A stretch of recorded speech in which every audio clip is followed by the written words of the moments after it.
يا أيها الذين آمنوا خذوا حذركم فانفروا ثبات أو انفروا جميعا. هل كان وحنا نوغا بلابن هي آيات كسابسن حق دقالك سورة دان باللوغيدي إلى هالك اللغة سوغار وحي كسابسنيد آداب حق اجتماعي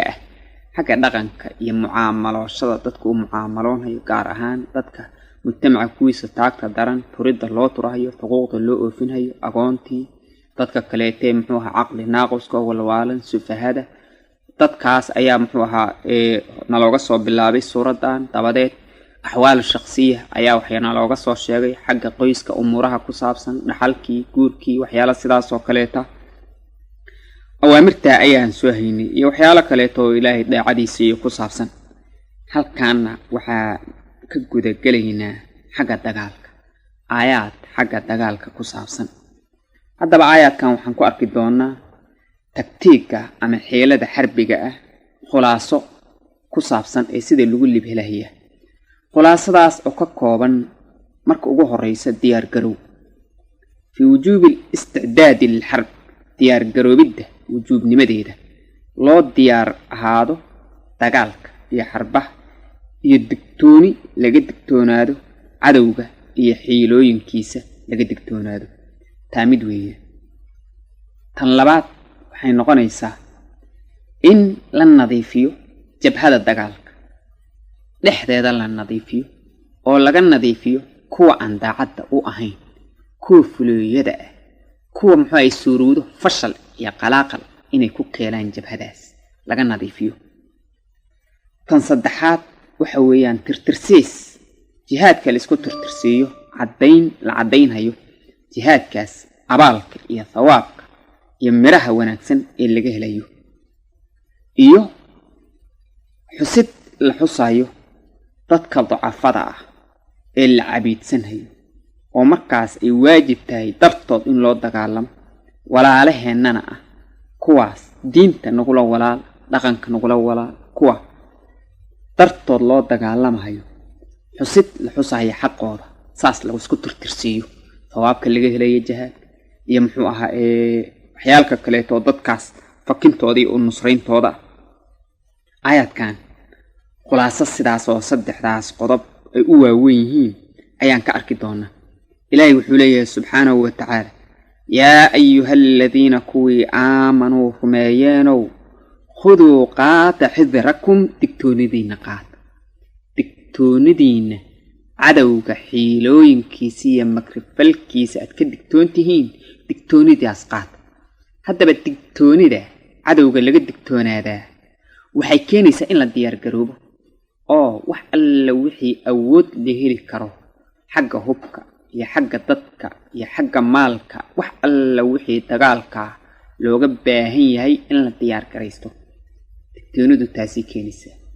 isla waqtigaas in cadowga xiilooyinkiisa iyo jawaasiistiisa iyo makrifalkiisa laga digtoonaado ayadoo isla waqtigaas cadowga naftiisa laga wardoonayo oo la ogaanayo cadowgaas tiradiisa iyo tayadiisa iyo sida uu yahay iyo dhulka uu joogo intaba darsi laga qaadanayo digtoonidu intaasba way soo hoosgalayaan khuduu qaata xidrakum digtoodiinna qaata ilaahay leeyahay fanfiruu baxa subaatin jamaaca u baxa aw infiruu baxa jamiican amase dhammaantiin baxa u baxa cadowga difaaciisa jamaaca u baxa jamaacatan bacda jamaacatin kooxu ha baxdo markaas dabadeed haddana koox kale ha baxdo markaas dabadeed koox kale ha baxdo kooxooyin sidaas oo istaba jooga u baxa ilaahay leeyahay subxaanahu wa tacaala markii arrintu kooxadaas ay ku filan tahay aw infiruu baxa jamiican xaal aad idishihiin dhammaantiin baxa markay duruuftu keento kooxahaas inayna ku filnayn cadowgii difaaciisa ee ay keento arrintu in dhammaanba la wada baxo ilaahay wuxuu leeyahay amar cad dadkii mu'miniinta ku siinaya inay baxaan markaa dhammaantood ay wada baxaan fanfiruu baxa subaatin kooxa u baxa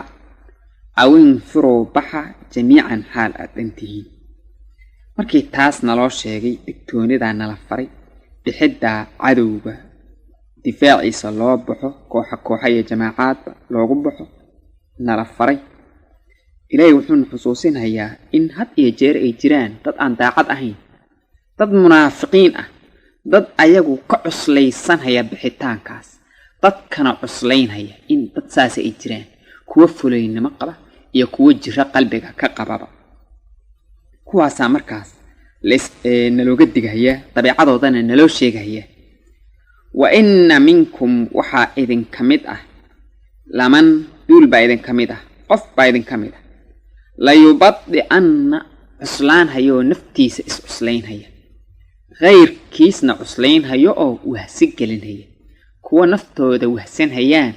oo dagaalka iyo cadowga difaaciisa nishaad aan u lahayn idinka mid weeyaan, qalbigana ka jiran oo inta kalena wahsi gelinaya oo cabsi iyo fulaynimo iyo wax ay ku wahsadaan ku waswaasinaya. kuwa sidaasa idinka mid weeyaan. taasna waxay keenaysaa digtooni dheeraad ah oo gudaha naftooda laga digtoonaado kuwa caynkaas oo kale ah. dabeecadooda marka waxna looga sheegaya. fa in asaabatkum hadday idin asiibto musiibatun xumi, musiiba hadday idinku dhacdo xaggii dagaalkii, xumi hadday idin soo gaarto, jab aad jabtaan hadday idin gaaro, dhimasho hadday timaado, xumi hadday maqlaan dhib dhacay, hadduu ay dhib idinku dhaco dhibkaa maqlaan, qaala markaa wuxuu odhanhayaa kaa dabeecadiisu sidaastee munaafiqa,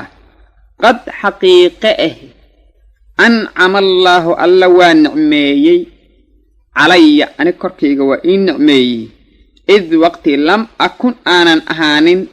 macahum macooda shahiidan ku xaadira. goobta dagaalka markaanan tegin ee aan iska joogay oo ilaahay waa ii nicmeeyey, markaas nicmo ku tirinhayaa. hariddii uu haray goobtii dagaalka uu ka maqnaa oo dhibkaas uu ka dhacay wuxuu ku tirinhayaa nicmo ilaahay u nicmeeyey. ma ogaa inay taasu tahay wax ilaahay ugu caroonhayo, wax dulli adduunyo u keenahaya iyo cadaab aakhiro ma uu xusuusna. dhibkaa dhacay keliya uun fiirinayaa, markaasuu leeyahay ilaahay waa ii nicmeeyey markaan ka haray kuwaas oonan goobtii dagaalka anigu joogin oo dhibkaa ka dhacay, ilaahay waa ii nicmeeyey. sidaasuu markaa odhanayaa. kolkii dhib idin gaaro waataa dabeecadiisu ka nixi mahaya dhibkaas, inuu goobtii golajoog ahaado si dhibkaa wax uga qaybsadana ku fikiri maayo. joogiddii uu joogay buu ku mahad ceshanhayaa, markaa leeyahay ilaahay waa kii iga reebay. dabeecadaas waa mid dabeecadooda ka mid ah. kolkii dhibka u yimaado nasri iyo guul markii la gaarana waa tan dabeecadooda. wala in asaabakum hadduu idin asiibo fadli hadduu idin asiibo min allaahi xagga ilaahay fadli hadduu idinka asiibo oo nasri iyo guul iyo khaniimo iyo lib aad heshaan, layaquulanna wuxuu odhani kaan lam takun xaalay ahayn baynakum baynkiiniyo wa baynahu baynkiisa mawaddatun jacayl, yaa laytanii shallaytadayde kuntu maxaan u ahaan waaye macahum macooda maxaan u ahaan waaye, maxaan goobtaa golajoog u ahaan waaye. fa afuuza aan liibaane fawzan liibaan cadiiman weyn aan liibaane maxaan goobtaas golajoog u ahaan waaye ayuu odhanaya. markii lib aad heshaan, guul cadowga aad ka soo hoysaan, markaas wuu shallaayaya. dabeecadooda kolkaad fiiriso waaba ayadoon xiriir idiin dhexaynin, kaan lam takun baynakum wa baynahum mawadda, wax xiriir ah iyo wax jacayl ah iyo wax sila ah ayadoon idiin dhexaynin baad moodaa. dabeecadooda saasaa ka muuqanaysa. maxaa yeelay qofku dadka uu silada la leeyahay, xiriirka uu la leeyahay, jacaylku u dhaxeeyo, dhibkooda waa ka naxaa, dheeftoodana waa ku farxaa, oo dhibkana waa la qaybsadaa. goobtaba golajoog yuu ahaanayna waa la qaybsadaa, qalbigiisa iyo qaalabkiisu kala qaybsadaa, libtoodana waa ku farxaa. intaasuu ku egyahay. wassalaamu calaykum waraxmatullah.